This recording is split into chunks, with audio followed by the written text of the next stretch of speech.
ஜம்முல siren ஒலித்த அதே நேரத்தில் தற்போது சம்பா பகுதியில் தாக்குதல் நடத்தப்பட்டிருக்கிறதா அப்படிங்கிற ஒரு கேள்வியும் எழுந்திருக்கிறது.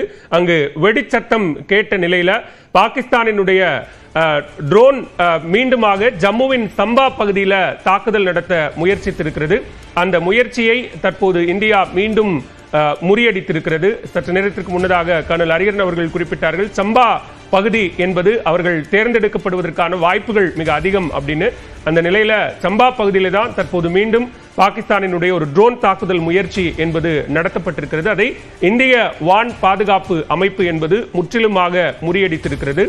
நேற்றைக்கு நடத்தப்பட்ட இதே ட்ரோன் தாக்குதல் முயற்சிகள் என்பது முற்றிலுமாக S-400 சுதர்சன் சக்ரா மற்றும் ஆகாஷ் வான் பாதுகாப்பு அமைப்புகள் மூலமாக முற்றிலும் முறியடிக்கப்பட்ட நிலையில் தற்போது ஜம்முவின் சம்பாவில் தற்போது ட்ரோன் தாக்குதலை முழுவதுமாக முறியடிக்கப்பட்டிருக்கிறது.